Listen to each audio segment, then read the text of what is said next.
December calendar to bring one to you at every December board meeting. How about that? Yeah. Okay.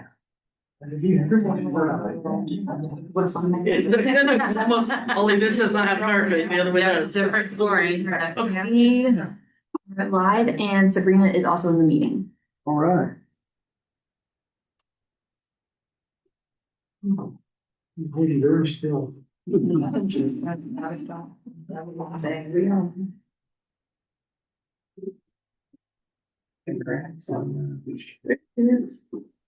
Hi, Sabrina. We just have more half. Feel half better than all. Yes, it is.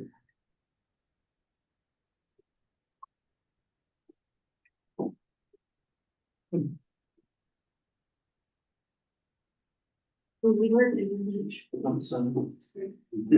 All right, we got 4:30. We want to call the November 14th meeting of the Evansville Vanderburgh Public Library Board of Trustees meeting to order. First order of business is introduction and forum for visitors. So we have no one signed up to speak, but we definitely have visitors with us, and we have an agenda item for these. We appreciate them hosting. And we appreciate Lori reminding us 8 times to be here and that we made it. Sure, reminded me 12 times. Well, Hey, I needed it. There's been I don't want to confess when, but there's been a time I went downtown when I was supposed to be somewhere else. so correspondence is making its way around, several 5-star reviews and other items. So take a look at that. The first item up for our action is the consent agenda. Do I hear a motion? So moved. Second. I have a motion and a second. Any comments or discussion? I would like to ask if Scott could just give us briefly a little bit more on the mentoring program. It was a recurring theme through the report this time. Several folks, I know Heather mentioned that she met with mentees or proteges. I'm not sure what the official. Yes, several of us on the administrative team have this, but this is a program that's been in the works for a long time.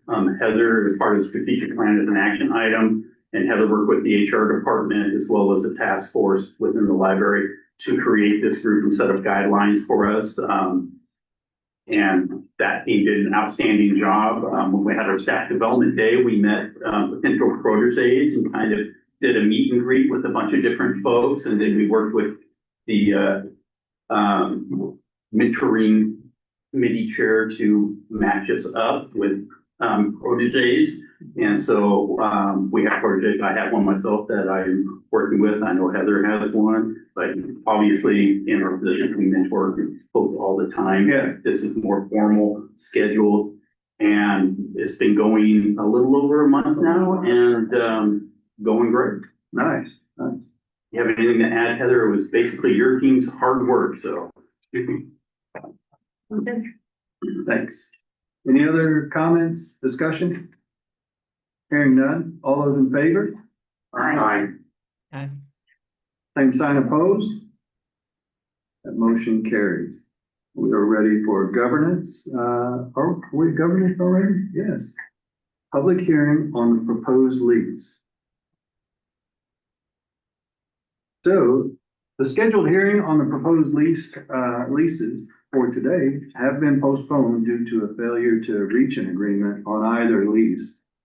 At this time, EVPL will continue to assess options for the temporary operational and storage space during the rebuild of EVPL's Red Bank Library. And since there was no public, I don't know that anyone actually showed up. It doesn't seem like anyone showed up to be heard. So hopefully no one is overly disappointed with that. Do we need to take a vote on that, on postponing that?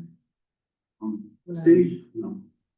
Probably not. Yeah, because we're not opening the hearing. We're not opening the hearing, so. So we just postponing it, moving on, okay? Can we ask for a slight different information? Is this a deadly problem or is it just a bump in the road? Bump in the road. Bump in the road.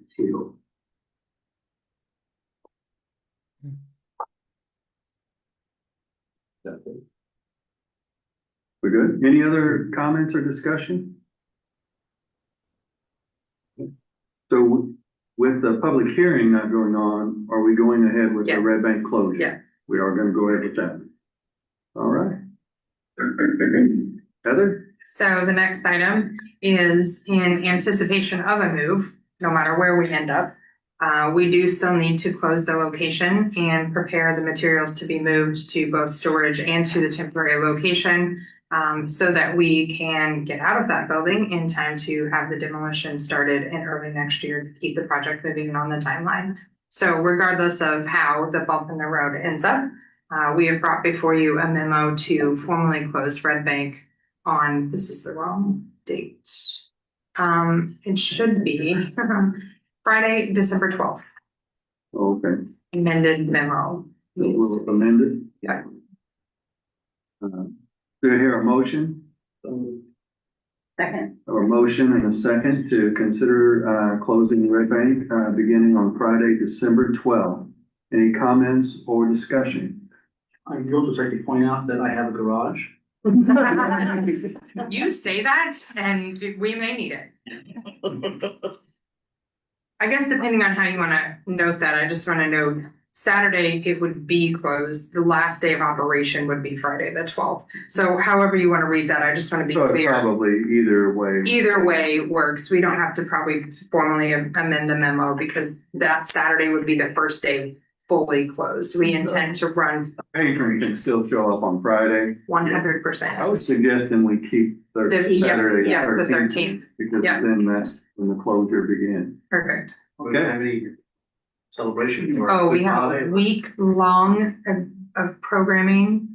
And we have also approved that during that last final week of being open, anyone who visits can write their name on the wall, write a memory, whatever they would like if they feel the need. And there is a program with children where they will be doing handprints on the wall with paint. So lots of programs though that week, including their final stories with Santa at that location. And our information session with MKM about the future rebuild project, an information session for the public. Do you have a schedule on materials or? Yes, it will be printed in the December guide that our printer broke down, so you don't have that yet. Yes. Just one IT thing. after It is. I mean, It is. bumps in the road all over the place. Offense, Darren. Okay, there's a motion and a second. All those in favor? Aye. Same sign opposed? Motion carries as well. I would imagine, to your point, Bob, we will also probably do a final newsletter with some of that information prior at the beginning of December, just a final push. So that will help as well. We were now ready for the finance report, shall we? Okay. For the month ending October 31st, 2025, our appropriation balance was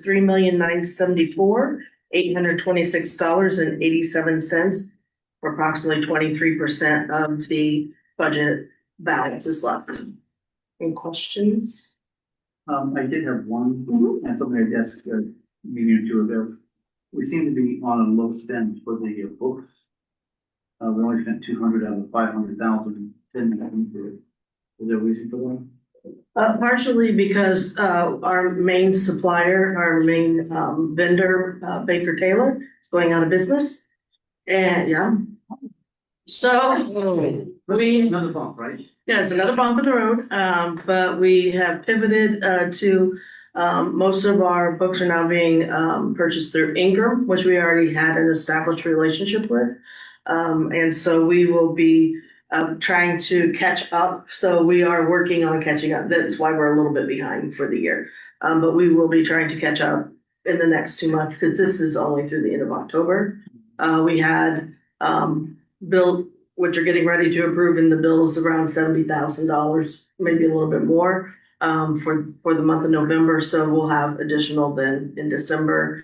And because we're a little bit behind because of the situation with Baker Taylor, we usually do one last push to get invoices for anything we've ordered at the end of December. And then pay next year. No, we'll pay it in this year in December, so if we have to, if we're really far behind, then we do encumber. I'll bring it to the December board meeting and encumbrance for those, so we can make sure it's coming out this year's budget and next year's budget. We won't be penalized for this year's orders. One thing the library has to do is buy books. Right? I do want to give a little shout out to Karen Warren in the collections department, who before it was ever announced that Baker and Taylor was closing, she was already seeing kind of the writing on the wall and was already moving a lot of our orders to Ingram. So we were well ahead of a lot of libraries who were hit with this and are in a much harder bind than we had to be in because of Karen's foresight. Is she here today? She is not here today, but yay, Karen! I'm sure she's watching at home. She is. All of our staff do, yes. It's hard to read through our million That's right. viewers, but I'm sure she's one of them. Okay, no other questions. I'll move on to the investment reports. For the month of October, our 4 funds, which is our library operating fund, library improvement reserve fund, bond interest and redemption fund, and rainy day fund. The total of all investments is $12,521,700. The average daily yield with Trust Indiana for October was 4.1148%, and the average daily yield for year to date was 4.2903. That was down in both categories, the daily yield and the average daily yield year to date, because of the Federal Reserve drops in rates in September, and it's catching up to us. We also have our, as I mentioned last month, we moved some money to First Federal Savings Bank here locally, and we have that locked in interest rate of 4.250 through the end of the year. Our APY earned was 4.33%.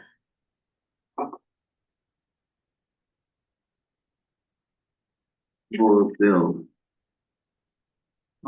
Paying the bills, always the fun part, right?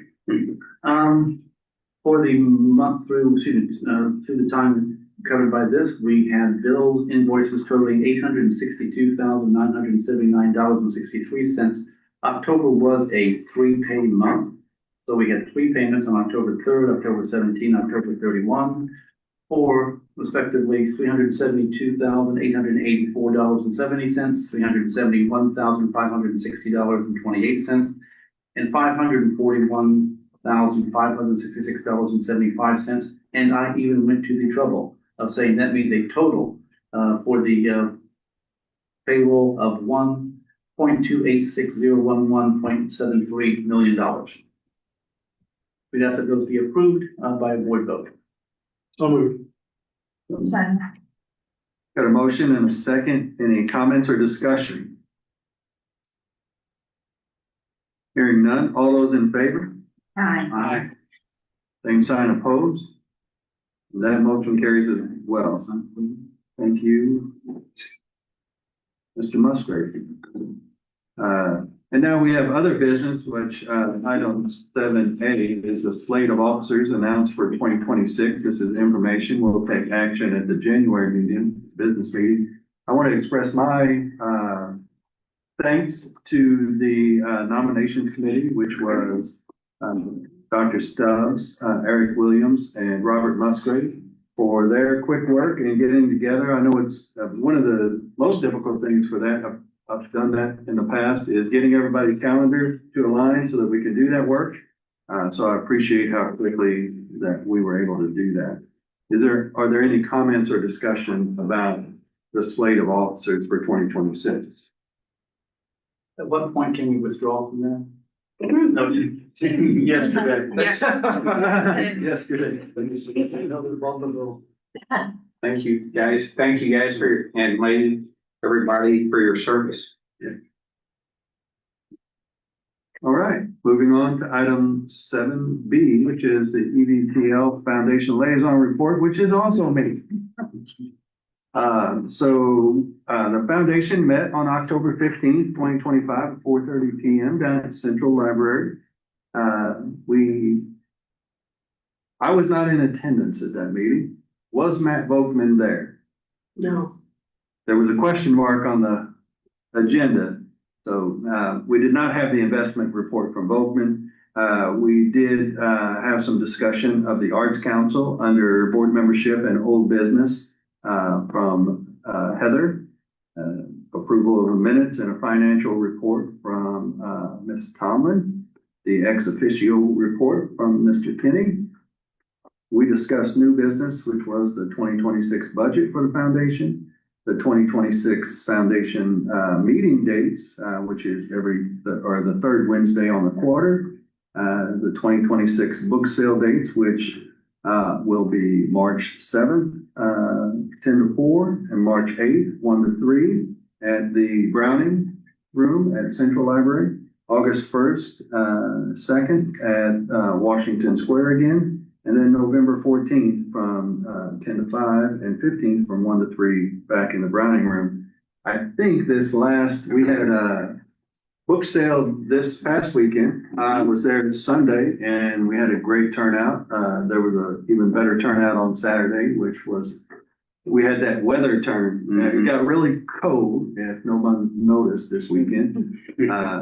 So there was a little less turnout, but we still had a great one. But there was some discussion about adding another small book sale.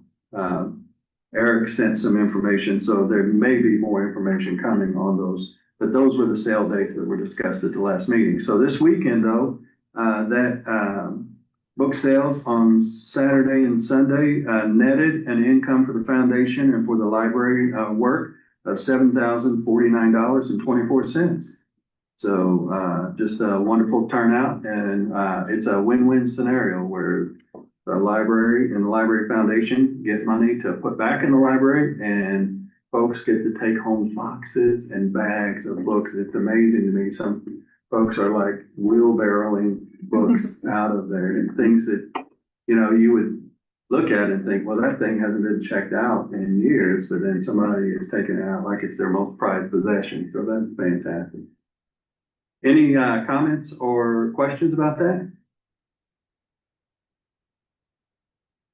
Now the highlight and what the viewers are all at home waiting for. Ms. Baker, if you want to present on EVPL East and what it's like to manage here. Okay. So I'm Linda Baker, and thank you for coming. I'm always excited when people come to East. I have 6 staff members that help us be the best part of EVPL that there is. Yeah, so it's a nice, warm community here, and we feel like we are a part of this community, the Bellmead Bayard Park neighborhood, and yeah, I've been here 7 years now, so I definitely feel like I'm a part of this community. Yeah, I always feel like the neighborhood locations do feel like they're part, so when we went to Stringtown really feels like part of their neighborhood. East feels like part of their neighborhood here. Yes. So having these neighborhood locations is very important for our communities and for our library system too, so. Yes, I was at what event was it this week?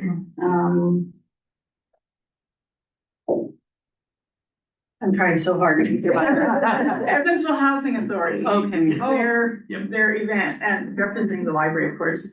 And it was really, heartwarming to see people that would come up and they would say, I know you. Yeah. And one woman said, because I was speaking to people and greeting people, and she came up and she said, you don't remember me, do you? And I felt bad because I usually do remember her patrons, but I didn't. And she said, you probably would remember my boys. She said, I would come in and work on papers. She said, and my boys would be there by me, but they would be saying, I want to do a puzzle. I want to color. she said, and you guys were so patient with them and took time with them. And she said, we're not able to come to the library right now, but when we are, that's where we will come. So I think we feel good that, she felt like the staff is welcoming their kids. Yeah. Those things make a difference for sure. Are any comments or questions for Ms. Baker? I had a question. What How much usage does the neighborhood make of the computers and the equipment we have here? All day. Up until we close, yeah, and it's a very diverse group. Parents, children, business people. There's one pastor in the community, he's Haitian, and he comes in weekly to do like their programs, and then he'll bring his members in to help translate and to help them do things. So, yeah, we get quite a bit of computer use. Could the library use more computers? I don't know where they would here. You know, space is a premium here, so, yeah. Thank you. Yes, sir. Thank you so much. Any other comments, questions? I have some questions for the staff, if that's okay. Yeah, I think, yeah, we're almost to the point of announcements and other Yeah. things we're gonna do and some other business. Are the staff for? No, I meant here, I was just, our leadership. Oh, sure. Yeah. So let's move on to the next item. And Joe, you have some questions. Yeah, this is great. I love, these reports you guys put together. And, I was just curious, like, couple things. One, I noticed, like, when you review the employee handbook, is there like substantive changes or are these just minor You'll see. tweaks? Stay tuned. Actually, so next month you will see it. You'll probably see that one a little bit early just because it can take a little time to get through it. But the actual handbook itself will be minor changes. Everything will be highlighted that is a change, but there will be an appendix added to that is an AI usage policy, and that will be coming in December. Okay, well, I'm assuming those ultimately get legal review then, right? Yes. Yeah. Absolutely. Yep. Okay, that's great. And then the only other question I had was, I noticed there's been a couple, training seminars or, I think, Heather, you completed a 5-week certificate course and there was other ones. I think everybody does certain kind of training. There was one on, which I found interesting, bloodborne pathogen. Oh, we all do that one. Yeah, I'll do that. Everybody in the organization does that. Yeah, and so that's what I was curious about. So when you do a training, do you come back and then reteach what you learned to the rest of your leadership group or? So it depends on the situation. In the instance of bloodborne pathogen, everyone in the organization has videos and does that one have a quiz? Most of them have a quiz or some kind of learning aspect to it. And that one's an annual one that we all take to know how to clean up spills and everything like that. If someone goes to a conference or a training like that, it's pretty common that they come back and share either with their team, especially if they're a supervisor or something like that. Even, if Heather went to one, she would come back and share with her entire team what she heard, what ideas she had. Mine is a little bit different only because it's pretty specific. And the whole organization probably would not want to know what I've learned for 5 weeks in that class. I'm happy to break anyone's brain, because it broke my brain every single week. Yes, and she can blame me for that. I went to my advisor council that I go to, my public library advisor council. They were saying how useful this was, and when I came back, I said, Heather, you need to go to this. This is right up your alley for strategic planning and everything you're doing. And so she was willing to do it and broke her brain doing it because it's a very premier training to get into. So did you come up with ideas for the library then, or did you come up with things? So that particular one, it can help when we do strategic planning, but it's very different. Like this foresight idea is really about futurism and thinking about the future of things, not just 5 years down the road, but 10, 20, 30. So the Seattle Public Library actually worked with the University of Houston and their their foresight program, which is one of the only one of its kinds. To do a Future of Public Libraries project many years back. It's actually already a little bit dated. I have the complete project. And that was interesting. So we were all in little cohorts, and my cohort was all about the future of lifelong learning. Very relevant, obviously, to what we do. And we went through the process of what a foresight project would look like if you were working with a client. There is an additional aspect that if in all of my free time I so desire, I can complete an additional project on my own to get an additional certification and be part of the Foresight Association and all that. It's wriggling in the back of my brain, and I have an idea of what I would do. Something around the future of information access, obviously relevant to what we do. But there's a lot of ways I could look at that could benefit us if I choose and can carve out the time to do it. But it was very interesting. And it was really amazing to be part of, because the people who are doing this work, the people who have built Foresight work, were my instructors.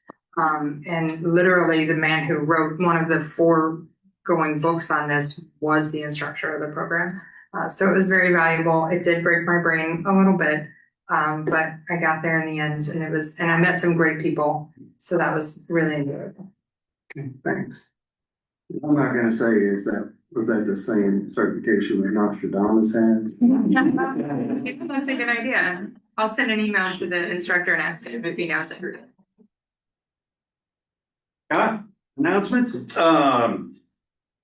Just wanted to thank everyone that volunteered at the book sale and to make that a great success. Thank you for reporting on that, Rick. I attended ILF earlier this week, and we had a crew of 5 with us. Again, I think I told you last month that Chase Brazier won the ILF scholarship, and we went to the award luncheon, and I will get pictures for you. We will, it was a great honor to see him up there with his cohort of other students. There was 5 of them that received scholarships, and he was one of them. And so it was great to see that. Conference was great. Everyone said they had a great conference when we were, debriefing in the van ride back. And I also just wanted to put up a reminder for you guys. The fall, August, I believe, we will be having some trustee training from ILF here in Evansville at the library. And we'll have more information coming. I know we booked the meeting room for them, but we don't have what they're doing yet. But when we get more information, we will send it out to all you folks and the other folks in our region. All right. And the only announcement I have, you already got an email about, but I'm just going to remind you in case you haven't seen your email, is Monday, December 22nd at 6 p.m. is our holiday dinner. This year we will do a dinner. Next year we'll go back to breakfast in the Browning Rooms. And the theme of the event will be your pajamas. So please feel free to wear your Christmas pajamas. That day in its entirety, including the holiday dinner, will be EVPL staff's day to wear their Christmas pajamas. We should. We really should. That's a good idea for the future. Something about Yeah. Christmas jammies. Yes, jingle jammies. I believe they're jingle jammies. Yeah. If Steve Barber wears his pajamas, then you're. There you go. There you go. Got challenges already. I mean, we should. I mean, Allie from programming already has some old, what are they, like the Ebenezer The sock swords, cap. like the sleeping caps, maybe we could. Yeah. So be cozy and comfy. But please let me know if you plan to attend in your pajamas or not, whatever you so choose, but it should be a good time and we're looking forward to it. Any other announcements? Just once again, Linda, thank you. I was sharing a little bit. When I was hired at EVSC, I was hired at Stanley Hall. So I would utilize this library at some of my time, to get reading material. At that time, it was prior to reading material being available on digital devices. So we all had to do it analog back then. But it holds a very special place in my heart for those reasons. Early on, 35 years with the corporation. So that was a long time ago, but we thank you for hosting us and especially for the work you're doing for the community here, in specific and in general, being a part of the larger whole. So. I'll entertain a motion to adjourn. Thank you all.